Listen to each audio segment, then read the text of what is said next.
কবিতা প্রথম প্রেমের চিঠি, কবি নাসির ফরহাদ। জীবনের প্রথম না পড়া প্রেমের চিঠি জুড়ে কতটা আবেগ, কতটা উচ্ছ্বাস, কতটা প্রেম, কফোটা রক্তক্ষরণ, কতটা হৃদ স্পন্দন, মনের কতটা উথাল পাথাল, কতটা ভাঙন, তাকে উপলব্ধি করতে পারো?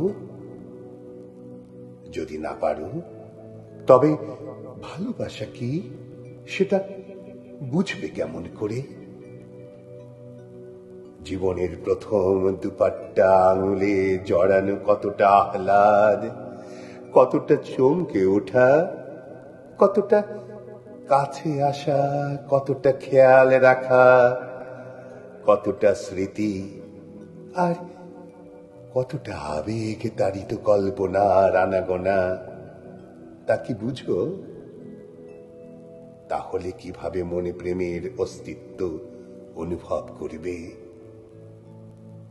হাত থেকে চিরুনি খসে পড়ায় কতটা উদাসীনতা, বুকের মাঝে কতটা ধক ধকানি, নগ্ন পায়ু, মনের মাঝে নুপুরের বাদ্য শোনে,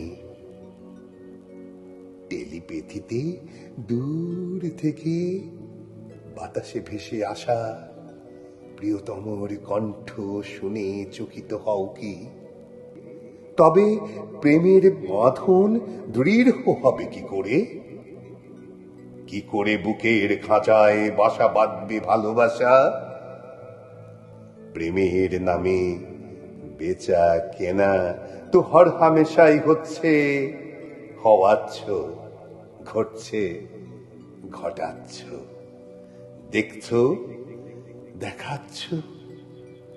হিসেবের ছকে বসে ক্যালকুলেটরের ডিসপ্লে জুড়ে যা মন ছোঁয় না। পকেট, পোশাক, বড় জোর দেহ ছুঁয়ে যায়, জুটে যায় নিমিষে, ছুটে যায় সহজে, ঘুরে বেড়ায় অলি কলি থেকে কলিতে। সেখানে প্রেমটা বুঝবে কেমন করে? সেখানে প্রেমটা বুঝবে কেমন করে? বুঝবে কেমন করে?